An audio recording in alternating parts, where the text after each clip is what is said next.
आपको ये समझाया था कि फिजिकल चेंज और केमिकल चेंज क्या होता है। ठीक है, फिजिकल चेंज और केमिकल चेंज के बाद अपन अपना स्टार्ट करते हैं बेसिक साइंस। केमिकल इक्वेशन क्या होती है, अगला अपना टॉपिक है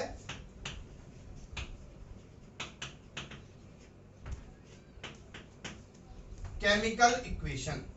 ठीक है, तो चलिए केमिकल इक्वेशन का एक छोटा सा आपको मैं एग्जांपल देके बताता हूं। एक क्वेश्चन लिख रहा हूं मैं, देखना कि when carbon is burn in a presence of oxygen, when carbon is burnt in presence of oxygen, then it gives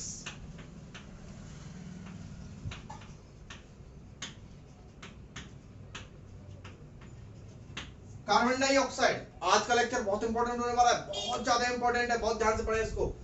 When carbon is burnt in presence of oxygen, then it gives carbon dioxide, यानी कि जब carbon को oxygen की presence में जलाया जाता है तो उसमें से कार्बन डाइऑक्साइड गैस निकलती है।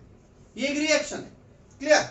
अब यहां देखिए कि मैं इसमें ऐसे लिख दूं, कार्बन, कार्बन को C से डिनोट करते हैं, ऑक्सीजन गैस को O2 से डिनोट करते हैं, और यहां पर ऐसे करके मैं लिख देता हूं कार्बन डाइऑक्साइड। और बर्न का साइन क्या होता है, मैंने आपको बताया था ना, बर्न का साइन क्या होता है, ये डेल्टा बना देते हैं इस तरीके से, ट्रायंगल का साइन, ये हो गया। तो इतना बड़ा लिखूं या इतना सा लिखूं, तो दोनों का मतलब तो एक ही है ना। इसका मतलब भी क्या है कि कार्बन को ऑक्सीजन की प्रेजेंस में बर्न कराया और कार्बन डाइऑक्साइड गैस जो है वो निकल गई, ये कार्बन डाइऑक्साइड गैस निकल गई। तो बात क्या हुई, यानी कि आपने क्या किया, एक पूरी रिएक्शन की वर्ड प्रॉब्लम को एक सिंबॉलिक फॉर्म में कन्वर्ट कर दिया। ठीक है, यानी कि अगर मैं बात करूं क्या किया मैंने, conversion of word form of a reaction into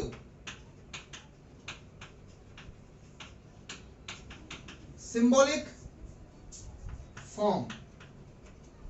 ठीक है, क्या किया मैंने, वर्ड फॉर्म को किस में कन्वर्ट कर दिया, सिंबॉलिक फॉर्म में कन्वर्ट कर दिया। And that symbolic form of reaction is called chemical equation। और ये जो सिंबॉलिक फॉर्म है जो मैंने लिखी है C+O2CO2, ये कहलाती है क्या, केमिकल इक्वेशन। तो अपन बात करेंगे केमिकल इक्वेशन के बारे में और डिटेल में आगे, जो आपको बहुत ज्यादा काम आने वाला है। ठीक है,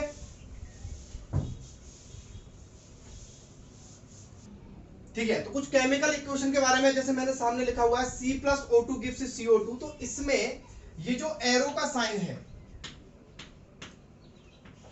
ये एरो का साइन जो है बता रहा है चेंज को, कि भाई इससे इसमें चेंज हो गया। एरो के लेफ्ट हैंड साइड में जो चीज लिखी हुई है, लेफ्ट हैंड साइड में जो लिखा हुआ है उसको बोलते हैं रिएक्टेंट। क्लियर, रिएक्टेंट वो सब्सटेंस होते हैं, those substance which participate in the reaction, यानी कि वो सब्सटेंस जो रिएक्शन में पार्टिसिपेट करते हैं। और राइट हैंड साइड में जो चीज लिखी हुई होती है उसको बोलते हैं अपन प्रोडक्ट्स। यानी प्रोडक्ट्स क्या होते हैं, दोज सब्सटेंसेस, लिख लें आप अपनी कॉपी में, those substances which formed in the reaction, जो रिएक्शन के अंदर फॉर्म होते हैं उनको अपन प्रोडक्ट बोलते हैं।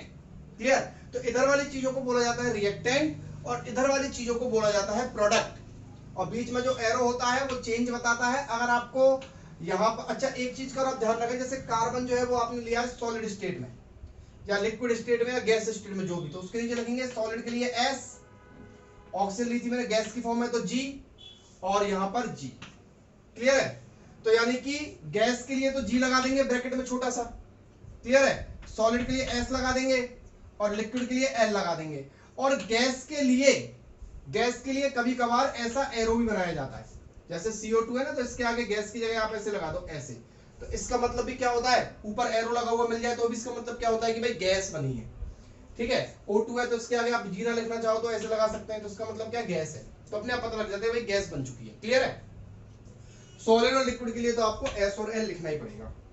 चलिए तो अपन नेक्स्ट बात करते हैं इसके बाद। अब रिएक्शन केमिकल इक्वेशन के बारे में पढ़ लिया अपन ने। केमिकल इक्वेशन के बाद अपन ने जो है केमिकल इक्वेशन को क्या लिखते हैं, रिएक्टेंट क्या होते हैं, प्रोडक्ट्स क्या होते हैं, उसके बारे में सीख लिया। अब सबसे इंपॉर्टेंट जो है ना वो है balancing of chemical equation.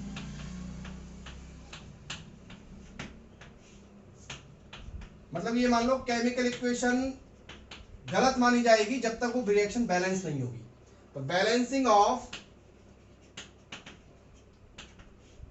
Chemical equation ये बहुत, मतलब ये मान के चलो कि अगर आपको 9th क्लास में केमिस्ट्री पढ़नी है, 10th क्लास में केमिस्ट्री पढ़नी है और 10th के आगे केमिस्ट्री पढ़नी है, तो जब तक आपको रिएक्शन बैलेंस करना नहीं आता है तब तक हर इक्वेशन आपकी लिखी हुई गलत मानी जाएगी। जैसे मैं एक एग्जांपल दूं आपको, H2 प्लस O2 से बनता है H2O। H2 प्लस O2 से हमेशा हाइड्रोजन ऑक्सीजन की जब रिएक्शन करवाई जाती है तो वाटर बनता है। क्लियर है? लेकिन आप देखिए क्या ये इक्वेशन सही लिखी हुई है?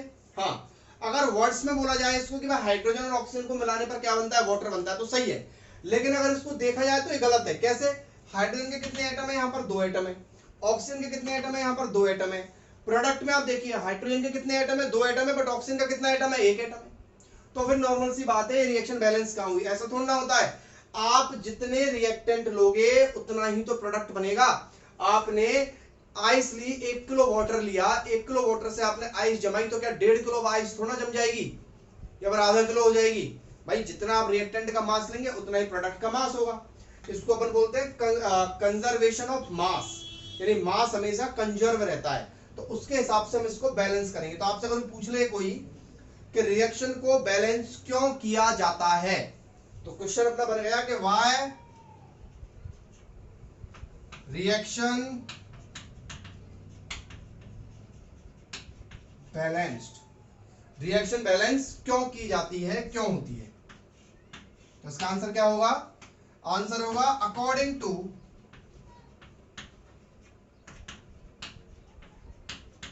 मास conservation law.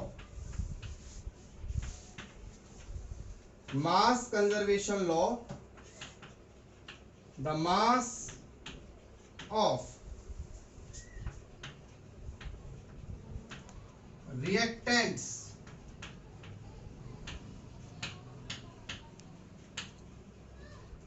should be equal to mass of products, क्योंकि अकॉर्डिंग टू कंजर्वेशन लॉ के रिएक्टेंट का मास जो है वो हमेशा प्रोडक्ट के मास के बराबर होना चाहिए, इसलिए अपन रिएक्शन को बैलेंस करते हैं। तो चलिए अब ये बात हो गई भाई रिएक्शन को बैलेंस करना जरूरी होता है और रिएक्शन को बैलेंस करते हैं, क्यों करते हैं वो पता लग गया। अब बात करेंगे कि रिएक्शन को बैलेंस कैसे करते हैं, तो हाउ रिएक्शन बैलेंस। क्लियर? तो मैं एक छोटा सा एग्जांपल आपके सामने ले लेता हूं, फिर बहुत बड़े बड़े एग्जांपल्स पे अपन बात करेंगे और आपको होमवर्क भी मिलेगा इस चीज का। H2 plus O2 gives H2O। ये आपके पास फिर से मैंने रिएक्शन ले ली। मैं रिएक्शन को बैलेंस करने के नियम से ज्यादा ये इस बात पे ध्यान दूंगा कि आप रिएक्शन को बैलेंस करना सीखें। ठीक है, तो H2 plus O2 2-4 रिएक्शन को ध्यान से देखिए आप। क्लियर? देखिए सबसे पहले आपको क्या करना है, यहां पर लिखना है H, हाइड्रोजन। हाइड्रोजन कितने बच्चे हैं, यहाँ पर 2। क्लियर? उसके बाद लिखेंगे ऑक्सीजन। ऑक्सीजन कितने हैं, यहाँ पर 2। यहां पर हाइड्रोजन कितने हैं, 2, और ऑक्सीजन कितना है, 1। क्लियर है? तो क्या है कि यहां पर देखिए ऑक्सीजन डिसबैलेंस है। ठीक है, जब भी किसी रिएक्शन को अपन बैलेंस करते हैं तो ध्यान रखना हम क्या कर सकते हैं, जो जितने भी कंपाउंड और एटम्स आपके सामने लिखे हुए हैं आप इनको मल्टीप्लाई कर सकते हो बस। ना आप इसमें कोई एटम प्लस कर सकते हो, ना आप इसमें कोई एटम माइनस कर सकते हो। माइनस और प्लस नहीं करना है, केवल मल्टीप्लाई करना है। 2-4 रिएक्शन देखिए सब कुछ समझ में आ जाएगा आपको। क्लियर है? तो यहां पर देखिए ऑक्सीजन इधर कम है, तो इधर मुझे ऑक्सीजन कितने करने हैं, ऑक्सीजन मुझे 2 करने हैं। तो ऑक्सीजन यहां पे है तो मैं आगे 2 का मल्टीप्लाई कर दूंगा, आगे करना है हमेशा मल्टीप्लाई। क्लियर है? ध्यान रखना किसी भी एटम कंपाउंड के आगे मल्टीप्लाई करना है। तो मैं आगे मैंने क्या किया, 2 का मल्टीप्लाई कर दिया। अब 2 का मल्टीप्लाई कर देंगे, आगे वाली स्टेप में कर देता हूं मैं। तो H2 प्लस O2, अब आपके पास रिएक्शन हो गई 2H2O हो गई यहां पर। क्लियर है? अब हाइड्रोजन कितना है यहां पर, 2, ऑक्सीजन कितना है 2, यहां हाइड्रोजन कितना है अब 2, 2 दूनी 4। क्लियर? और ऑक्सीजन कितना है, ऑक्सीजन अब 2 हो गया। क्लियर है? अब देखिए ऑक्सीजन को बैलेंस करने के चक्कर में क्या बिगड़ गया, हाइड्रोजन बिगड़ गया। अब हाइड्रोजन को बैलेंस करो। अब देखिए इधर 4 है हाइड्रोजन, इधर 2 है, तो इधर मल्टीप्लाई करना पड़ेगा। तो मैं क्या करूंगा, हाइड्रोजन के अंदर 2 का मल्टीप्लाई कर दूंगा, इस H2 के अंदर मैंने 2 का मल्टीप्लाई कर दिया, plus O2 gives 2H2O। Hydrogen कितने हैं 4, ऑक्सीजन कितने हैं 2, हाइड्रोजन कितने हैं 4, ऑक्सीजन कितने हैं 2, रिएक्शन इज बैलेंस्ड। तो सही रिएक्शन क्या हो गई, ये बात। क्लियर? यानी कि सही रिएक्शन क्या हो गई, 2H2 plus O2 gives 2H2O। चलिए एक रिएक्शन के बारे में बात और करते हैं अपन। अगली रिएक्शन है N2 plus H2 gives ammonia, ammonia बोलते हैं इसको NH3 को। अब रिएक्शन देखो पहले बैलेंस है या नहीं। नाइट्रोजन कितने हैं यहां पर 2, हाइड्रोजन कितने हैं 2, नाइट्रोजन कितने हैं 1, हाइड्रोजन कितने हैं 3। यहां तो सब कुछ डिसबैलेंस है। तो सबसे पहले अपन अगर मान लो किसी भी रिएक्शन के अंदर हाइड्रोजन और ऑक्सीजन दिए गए हैं तो पहले उनको बैलेंस करना चाहिए अपन को। तो मैं पहले हाइड्रोजन को बैलेंस करता हूं। इधर हाइड्रोजन कितने हैं बच्चों 2, इधर हाइड्रोजन कितने हैं 3। तो कैसे बैलेंस हो, इधर तो हाइड्रोजन 2 है, इधर हाइड्रोजन 3 है, तो कैसे बैलेंस करेंगे अपन। एक काम करता हूं मैं, इधर तो मल्टीप्लाई कर देता हूं 2 का, तो 2 का मल्टीप्लाई करूंगा तो ये हो जाएगा 6, और इधर मैं मल्टीप्लाई कर देता हूं 3 का, तो इधर भी हो जाएगा 6, तो हाइड्रोजन 6 हो जाएंगे। पहले मुझे हाइड्रोजन को बैलेंस करना है। ठीक है? तो मैं क्या करता हूं, इधर N2 से कोई मतलब नहीं है मेरे को, प्लस इधर मल्टीप्लाई कर देता हूं 3 का, तो 3 2 जा 6 हो जाएंगे, और इधर तो यही मल्टीप्लाई करना पड़ेगा 2 का, तो 2NH3 हो जाएगा। क्लियर है? तो हम नाइट्रोजन कितने हो गए 2, हाइड्रोजन कितने हो गए 6, इधर नाइट्रोजन कितने हो गए, तो ऑटोमेटिक 2 हो गए ना अपने आप। मैंने बोला था हाइड्रोजन को पहले बैलेंस करके देखो, और हाइड्रोजन कितने हो गए 3 2 जा 6, तो एक बार में रिएक्शन क्या हो गई, बैलेंस हो गई। ठीक है? अब थोड़ा बड़ा अपन क्वेश्चन लेते हैं रिएक्शन को बैलेंस करने का। ठीक है? अगला क्वेश्चन है अपना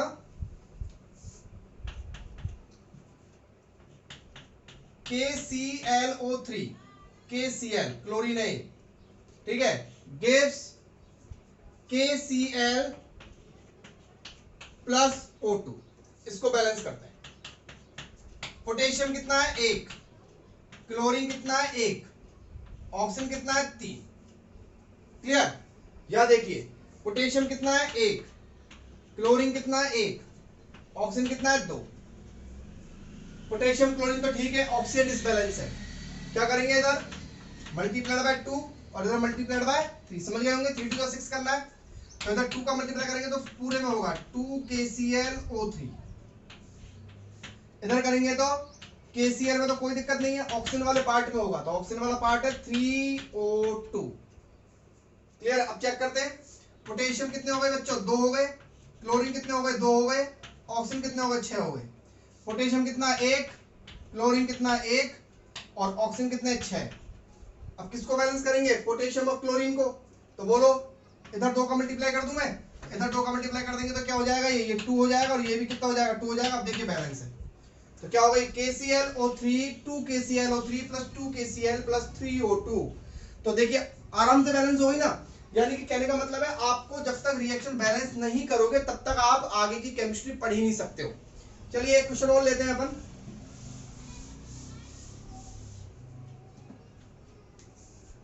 अगली है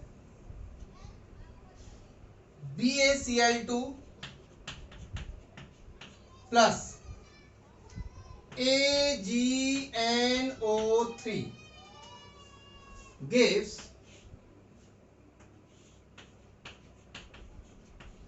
AgCl प्लस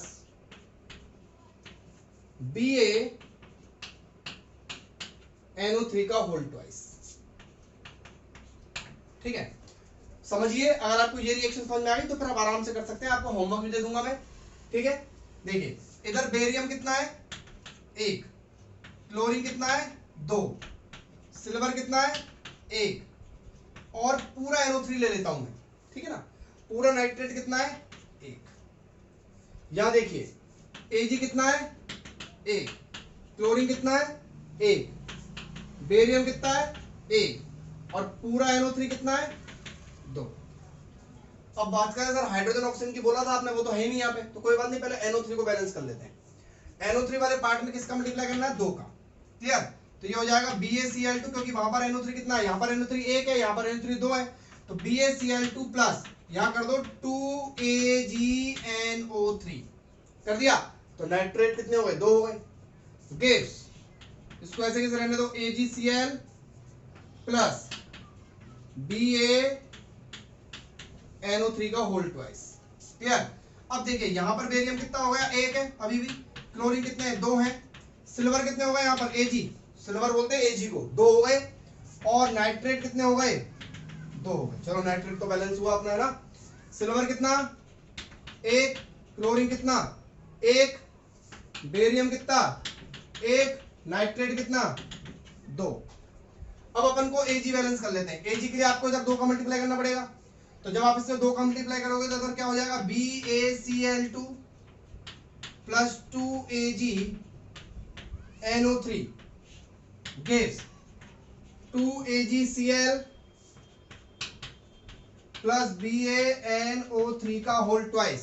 अब आप देखिए यहां पर क्या है, barium 1, chlorine 2, Ag 2, NO3 2। Clear, यहां देखिए Ag 2, क्लोरीन 2, बेरियम 1 और NO3 2।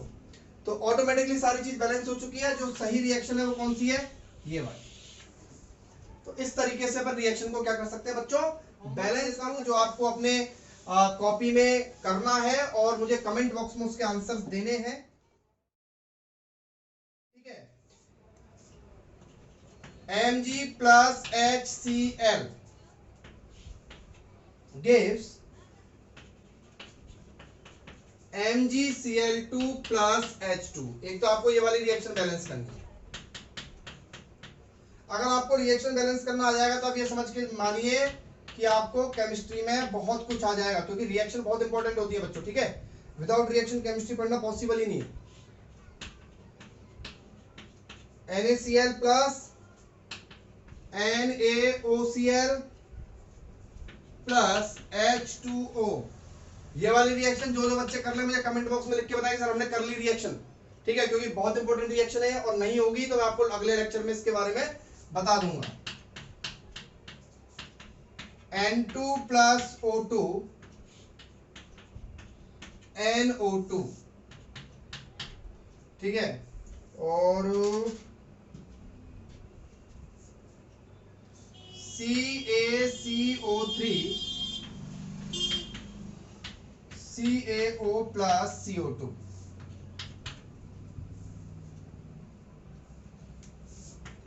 H2 plus I2 2HI, और CaO plus H2O gives CaOH whole twice. ये 6 रिएक्शन जो है आपको अपनी कॉपी में करनी है, और इनका आंसर भी केमिकल इक्वेशन को बैलेंस करना आना चाहिए, बहुत इंपॉर्टेंट है। देखिए इस लेक्चर को ढंग से, अपना बेसिक साइंस जो है वो यहाँ पर आज फिनिश करते हैं अपन। ठीक है, इसके बाद अपन नेक्स्ट लेक्चर जो है वो बायोलॉजी से रिलेटेड बनाएंगे। ठीक है, थैंक यू।